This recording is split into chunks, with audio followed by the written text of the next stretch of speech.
안녕하세요. 저는 문화재청 국립문화재연구원에서 근무하고 있는 강정훈 연구관입니다.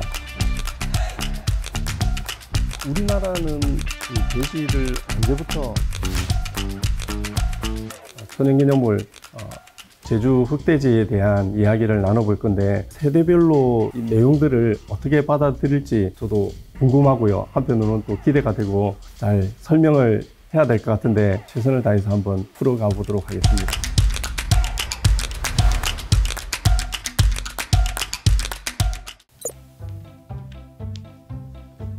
안녕하세요. 네, 안녕하세요. 이게 어떤 소리인지 한번 잘 들어보세요. 돼지 소리. 돼지. 이전에 돼지를 본 적이 있어요? 실제로는 못 봤습니다. TV로나 아니면 그림책 같은 데서 본 거죠. 예. 우리가 흔히 알고 있는 돼지가 어떤 색이었어요? 핑크색. 핑크색. 주로 보이는 돼지는 핑크색이었는데, 네. 그럼 우리나라 토종 돼지는 어떤 색일까요? 검정색. 토종 돼지도 TV에서 봤어요? 예, 맞습니다. 우리나라에서 오래전부터 살아오던 이 죄례 토종 돼지는 검정색이에요. 이게 방금 우리 친구가 이야기했던 흑돼지, 죄례 돼지예요. 흑돼지가 어떻게 생긴 것 같아요? 돼지랑 토끼가 합쳐진 것 같아요. 왜 토끼가 합쳐진 것 같아요? 뒤가 그래서요. 이렇게 뾰족하게. 맞아요. 흑돼지 같은 경우에는 아주 중요한 요소 중에 하나가 이렇게 일반 돼지처럼 귀가 이렇게 돼 있지 않고 이렇게 위로 서 있는 형태가 흑돼지의 특징이에요. 그리고 윤기가 나는 검정색 털이, 긴 털이 빡빡하게 있어 가지고 전체적으로 어떤 색깔로 보이죠? 검정색이에요. 네, 검정색으로 보이죠. 그리고 옆구리에 이렇게 주름도 많이 가 있죠.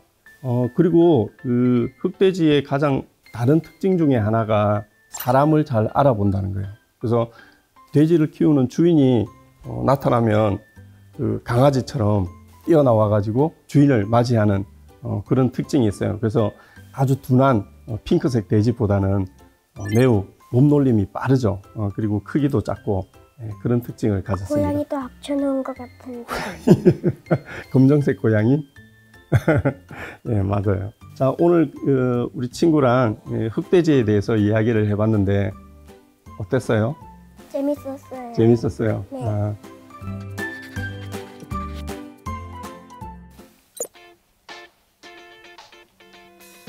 안녕하세요. 네, 안녕하세요. 똥돼지라고 하면 어떤 게 생각이 나나요? 물이 지어 다니는 그냥 돼지들인 것 같아요. 우리가 흔히 똥돼지라고 하면 흑돼지를 이야기를 해요.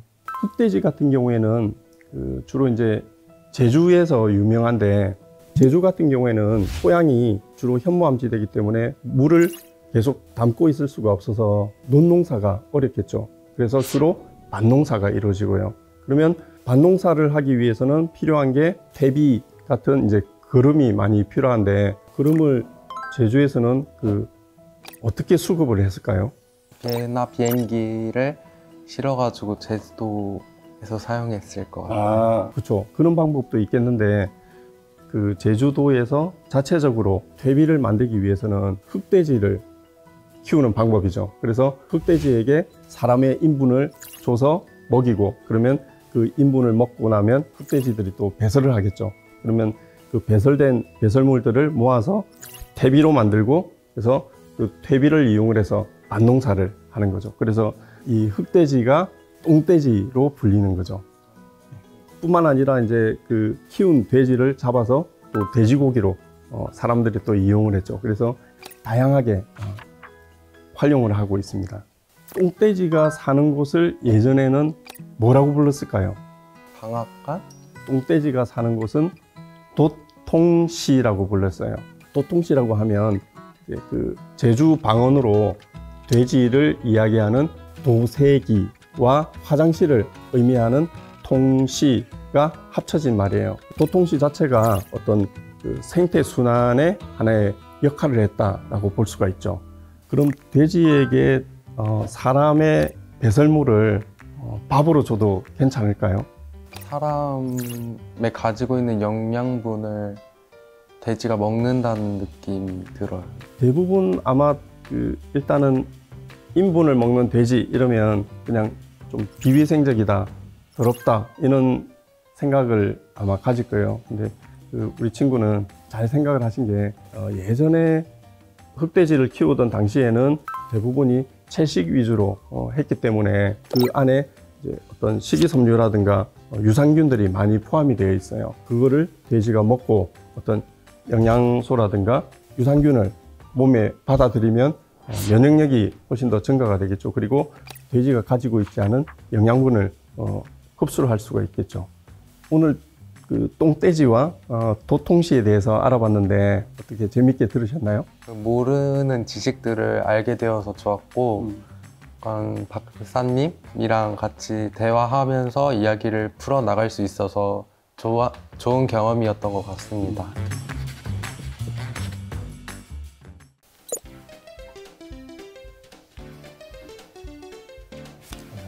예, 안녕하세요. 우리나라는 그 돼지를 언제부터 가축으로 길렀을까요? 아마 좀 오래되지 않았을까요? 삼국지 위지 동의전이라는 또 고문원이 있는데 거기에 보면 지금으로부터 2000에서 3000년 전 그때부터 이미 그 만주 지역이라든가 한반도에 사육을 한 걸로 그렇게 기록이 되어 있어요. 고대 삼국의 하나인 부여라는 나라가 있는데 그 부여에는 마가, 우가, 저가, 구가라고 하는 동물의 이름을 따서 관직 이름을 하기도 했고요. 그리고 사만이라고 하는 나라에서는 돼지를 키우는 것들을 아주 즐겨해 가지고 그 나라 사람들은 돼지고기를 아주 즐겨 먹었다고 하는 그런 기록들이 있습니다. 그래서 그뿐만 아니라 돼지를 잡으면 또 돼지 가죽이 나오죠. 그 가죽으로 옷을 만들어 입고 돼지 또 기름을 짜서 몸에 발라 가지고 그걸 이제 추위를 막는데 이용을 했다는 그런 기록들이 있거든요. 그래서 돼지는 이렇게 아주 사람과 밀접하게 관계하면서 아주 유용한 동물로 그렇게 예전부터 사용을 해왔던 거죠. 흑돼지로 유명한 제주에서는 언제부터 돼지를 길렀을까요?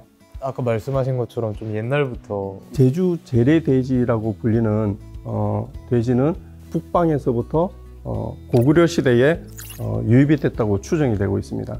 근데 아무래도 이제 그 북방에서부터 제주까지 이렇게 이송을 하려고 하다 보니까 몸집이 큰 돼지들을 여러 마리 가져오면 아무래도 이동하는데 힘이 들겠죠. 그래서 크기가 좀 작은 소형 품종을 들여오면서 제주에 정착을 했고 그게 계속 길러지면서 작은 형태로 계속 유지가 됐다. 그렇게 보시면 됩니다. 제주 흑돼지가 그 천연기념물로 지정이 되어 있는데 우리가 흑돼지를 먹을 수가 있을까요? 사실 천연기념물인 거를 방금 말씀해 주셔서 알았는데 아, 예. 천연기념물인데 어떻게 먹을 수가 있는 거죠? 근데 제주 가서 네네네. 드셨죠? 네네네. 모든 흑돼지가 다 그 천연기념물 흑돼지는 아닌 거죠. 일정한 사육시설이라든가 그리고 방목장 그리고 그 보호구역 내에 있는 제주 흑돼지만 의미를 하고요. 표준 품종으로 등록을 해서 이제 보존 관리하는 개체들만 천연기념물로 지정이 되는 거죠. 천연기념물 흑돼지에 대한 어떤 가축으로서의 역사에 대해서 한번 이야기를 나눠봤는데 좀 어떠셨어요? 사실 저한테 흑돼지는 그냥 제주도 가면 먹는 맛있는 음식이었는데 천연기념물이라는 사실도 처음 알았고 그냥 그동안 몰랐던 거를 좀 많이 알게 된 것 같습니다.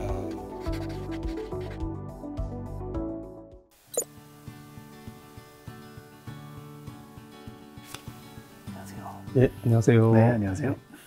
예전에 이제 제주에서는 결혼을 하면 3일간 잔치를 하거든요. 3일이요? 예, 예. 그래서 결혼 당일인 잔칫날과 잔칫날 결혼식 앞에 이틀을 가문잔치로 부르고 있어요. 그리고 그 이틀 중에 또 그 첫날을 돛 잡는 날이라고 또 부르고 있거든요. 돼지 잡는 날. 바로 아시네. 네. 그래서 그 제주의 어떤 그 잔치 문화는 돼지를 이렇게 함께 나눠 먹는 그러한 하나의 음식 문화라고 볼 수가 있겠죠. 네. 그 토종 흑돼지가 요즘 이제 그 보기가 어려워졌는데 토종 흑돼지가 왜 이렇게 좀 보기가 어려워졌을까요? 조금 부피가 작으니까 아무래도 어떤 경제성에서 좀 떨어지지 않을까라는 생각을 살짝 해보네요. 경제성 아주 중요한 말씀을 하셨습니다. 예, 맞습니다. 일제 강점기를 그 전후로 해서 흑돼지 같은 경우에는 이제 생산 능력이 낮기 때문에 생산 능력을 높이기 위해서 개량 종들을 이제 도입을 하게 되는 거죠. 그래서 다양한 개량종이 유입이 되면서 이 재래종하고 어떤 그 잡종이 그때 이제 많이 일어났던 거죠. 그리고 일제강점기를 이제 지나서 좀 근대화 과정을 거치면서 또다시 이제 외국 개량종이 도입이 되는데 그때 지속적으로 이제 재래종들과 교잡이 되면서 계속 그 재래종들은 감소를 하는 거죠. 그래서 아주 그 일부 도서 지역을 제외하고는 거의 순수 재래 돼지가 그 혈통이 거의 소멸 위기에 처하게 됩니다. 거기에다가 이제 엎친 데 덮친 격으로 1970년도에 어떤 큰 사업이 있었을까요? 새마을운동? 아, 맞습니다. 새마을운동. 잘 살아보세요. 예, 잘 살아보세요. 네네네. 그리고 환경정화. 네, 환경정화 맞아요. 그래서 그 새마을운동이 시작이 되면서 재래 돼지가 비위생적이다.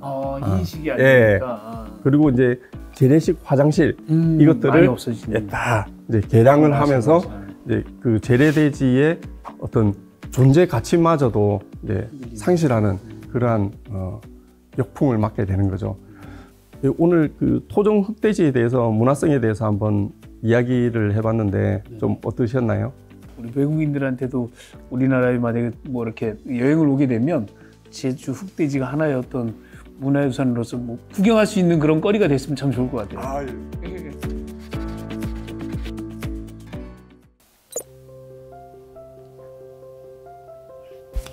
안녕하십니까. 네, 안녕하세요. 네. 제주의 흑돼지 같은 경우에는 그 독특한 어떤 역사를 통해서 이제 문화적 가치가 높은 그런 동물이기 때문에 천연기념물 동물로 지정을 해서 보호를 하고 있습니다. 요즘은 이제 그 어떤 유전자원에 대한 인식이 이제 높아지고 있죠. 그래서 유전자원이 왜 그 중요해졌는지 혹시 알고 계실까요? 흑돼지처럼 재래종 원산태를 유전 자원이라고 말씀하시는 건가요? 그 자체가 유전자원이기도 하고요. 네. 그리고 그 개체에서 우수한 개체의 유전자를 채취해서 갑자기 뭐 질병이 온다든가 네. 그러면 한꺼번에 다 폐사를 할 수가 있겠죠. 그래서 그런 것들을 대비를 하기 위해서 유전자를 따로 보관을 하기도 하고 그런 것들을 전체적으로 이제 유전 자원이라고 하고요. 이 21세기의 어떤 국가 경제와 이제 그 산업을 선도할 그러한 생물 산업의 발전은 유용 유전 자원의 확보를 하는데 그 여부에 달려 있다라고 할 정도로 현재는 그렇게 그 나라마다 그런 그 유전 자원 확보에 아주 총력을 기울이고 있는데요. 제주 흑돼지의 유전 자원을 그 연구하고 관리하고 하는 기관이 우리나라에서는 이제 제주축산진흥원이라고 있는데 재래 흑돼지에 대한 유전자 특성을 분석한 결과가 있습니다. 혹시 그 어떤 결과가 나왔을까요? 육질이 뭐 괜찮다, 뭐 다른 고기보다 더 맛있다든지. 제일 그 특이한 점은 육지의 재래 돼지와 제주에 있는 재래 돼지의 차별화된 그 혈통의 고유성을 유지한다.